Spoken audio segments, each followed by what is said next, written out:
The reasons are actually simple, and I've gathered all of them. 1. Vinícius Júnior, angry when substituted. A football player who is paid millions to play under the authority of a coach suddenly believes he has the right to be angry when he is told to leave the pitch. Even if Vinicius had Superman's legs and could smash rocks in half, he still has no right to protest a substitution.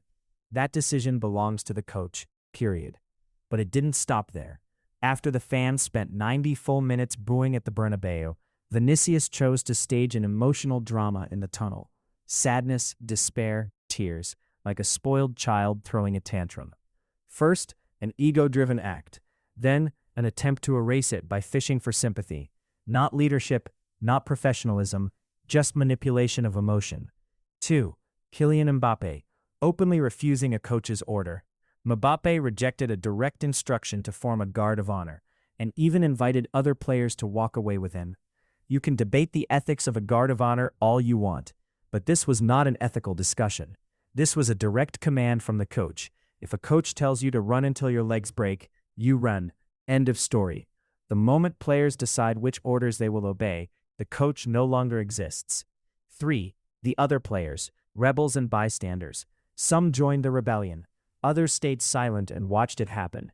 They believe silence makes them innocent. It doesn't. In moments like this, silence is permission, and permission is complicity. A dressing room doesn't collapse only because of loud rebels, but also because of quiet cowards. 4. Florentino Pérez, the man who did nothing.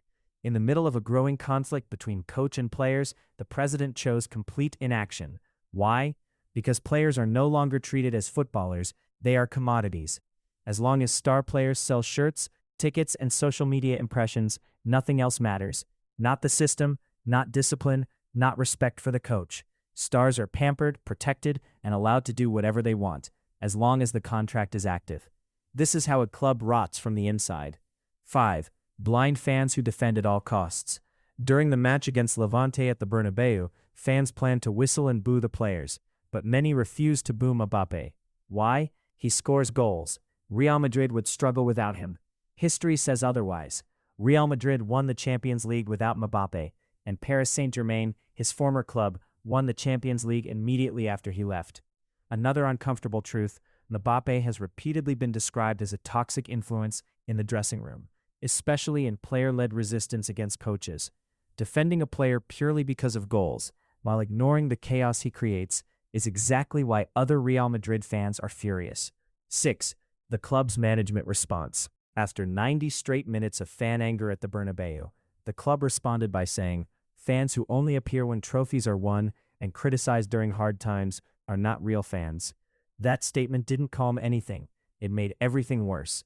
Instead of fixing the real problems, spoiled, arrogant players disrespecting their coach, the club chose to attack its own supporters.